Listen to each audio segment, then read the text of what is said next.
నా పేరు doctor Venkateswarlu, Osmania university. మేము గత 25-30 సంవత్సరాల నుండి 12 యూనివర్సిటీస్లలో కాంట్రాక్ట్ అధ్యాపకులుగా పనిచేస్తున్నాము.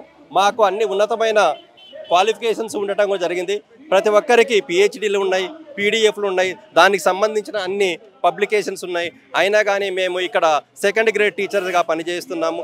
యూనివర్సిటీస్కి ఈరోజు ఏవైతే ఉన్నాయో అన్ని గ్రేడ్స్ ఏవైతే కానీ లైక్ ఎన్బిఏ లాంటి గ్రేడ్స్ వస్తున్నాయంటే వాటి అంతా మా హార్డ్ వర్కేనో, మా అసిస్టెంట్ ప్రొఫెసర్ హార్డ్ వర్క్ వల్లనే ఇప్పటికో అప్పటికో యూనివర్సిటీస్ బతుకుతున్నాయంటే మా పైననే ఉన్నాయి. ఎందుకంటే ఉస్మానియా యూనివర్సిటీలో 234 మంది రెగ్యులర్ ఎంప్లాయీస్ ఉన్నారు. మిగతా వాళ్ళంతా కాంట్రాక్ట్ పొజిషన్లోనే పనిచేస్తున్నారు. వీళ్ళందరూ చాలా పనిచేయడం జరిగింది.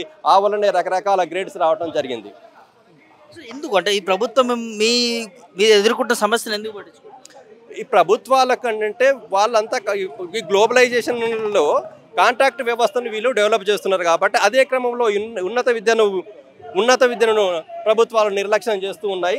అందులో భాగంగానే యూనివర్సిటీలో ఉన్న ఈ అసిస్టెంట్ ప్రొఫెసర్ కాంట్రాక్ట్స్ ఇన్ని సంవత్సరాలుగా పనిచేస్తున్నారు. వాస్తవంగా ఇన్ని సంవత్సరాలు కాంట్రాక్ట్ వ్యవస్థలో యూనివర్సిటీస్లో పనిచేయకూడదు. ఎందుకంటే మనకు ఫండింగ్స్ ఉంటాయి, గవర్నమెంట్ నుంచి ఫండ్స్ ఉంటాయి, స్టూడెంట్ ఫ్యాకల్టీ రేషియో ఉంటాయి. స్టూడెంట్ ఫ్యాకల్టీ రేషియో ప్రకారమే ఫండ్స్ వస్తాయి. అదే రెగ్యులర్ అయితే మనకు చాలా డిఎస్టీ కానీ రకరకాల యూజీసీ కానీ కొన్ని ప్రాజెక్ట్స్ వస్తాయి. ఇప్పుడు కాంట్రాక్ట్లో పనిచేస్తున్నాం కాబట్టి మాకు ఇలాంటివి మేము అప్లై చేసుకోవడానికి ఛాన్స్ ఉండదు కాబట్టి యూనివర్సిటీస్ డిగ్రేడ్ అవడానికి కారణంగా ఉంది. అందుకని మమ్మల్ని అందరినీ రెగ్యులరైజ్ చేసి యథావిధి, ఎందుకంటే ఇట్లాంటి ఇంత అనుభవం ఉన్న టీచర్స్ దొరకరు. ఈవెన్ మీరు ఒకవేళ చేసుకున్నా కానీ ఇంత అనుభవం ఉన్న టీచర్స్ దొరకరు. ఎందుకో ఎన్నో బ్యాచ్లు చేసిన ఇక్కడ కూడా ఎంతోమంది ఐఏఎస్లు అయినరు, ఐపీఎస్లు అయినరు, పెద్ద పెద్ద పొజిషన్లు సైంటిస్టులు ఉన్నారు కాబట్టి వీళ్ళందరినీ రెగ్యులరైజ్ చేయాలని గవర్నమెంట్కు డిమాండ్ చేస్తున్నాం. ప్రభుత్వం రెగ్యులరైజ్ చేయడానికి ఎందుకు ముందుకు రావట్లేదు?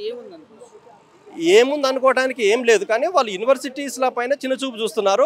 ప్రైవేట్ యూనివర్సిటీస్ను ఎంకరేజ్ చేస్తున్నారు కాబట్టి అందులో ఇది ఒక భాగమేనని మేము అనుకుంటున్నాం. యూనివర్సిటీ ఎంకరేజ్ చేస్తున్నారు, గవర్నమెంట్ యూనివర్సిటీ అందుకనే కదా ఇక్కడ ఉన్న వాళ్ళంతా ఎస్సీ ఎస్టీ బీసీ వాళ్ళు ఉన్నారు కాబట్టి వాళ్ళు వాళ్ళకు కూడా ఆలోచిస్తున్నారు ఏమని అనుకుంటాను.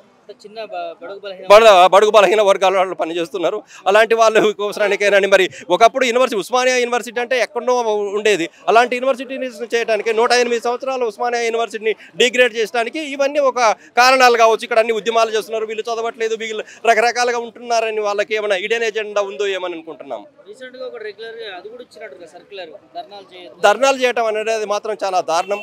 అలాంటి సర్క్యులర్స్ మాత్రం బ్యాక్ తీసుకోవాలి. ఎందుకంటే యూనివర్సిటీలో పనిచేస్తున్న విద్యార్థి కానీ యూనివర్సిటీలలో పనిచేస్తున్న అధ్యాపకులు కానీ సమాజం పైన బాధ్యతలు ఉన్నాయి, రెస్పాన్సిబిలిటీస్ ఉన్నాయి. కాబట్టి ఖచ్చితంగా ఉద్యమాలు జరగాలంటే యూనివర్సిటీలోనే జరగాలి. ఏ చిన్న ఇష్యూస్ ఉన్నదంటే వాళ్ళు క్వశ్చన్ చేయాలి. క్వశ్చన్ చేయకుంటే మామూలు ఇంటర్మీడియట్ డిగ్రీ వాళ్ళు మామూలు టీచర్స్ దానిపైన ఎవరు ఫోకస్ చేయరు. కాబట్టి అది అక్కడ పనిచేస్తున్న అధ్యాపకులు యూనివర్సిటీ విద్యార్థుల భుజస్కంధాలపైన ఇలాంటి సమాజ బాధ్యత ఉంది. కాబట్టి ఖచ్చితంగా అలాంటి జీవాలను తీయొద్దు. ఒకవేళ తీసినా కానీ వాటిని బ్యాక్ తీసుకోవాలి. ప్రభుత్వ యూనివర్సిటీలు అనేది నిర్లక్ష్యానికి గురవుతున్నాయా? ప్రభుత్వ యూనివర్సిటీస్ నిర్లక్ష్యానికి గురవుతున్నాయి.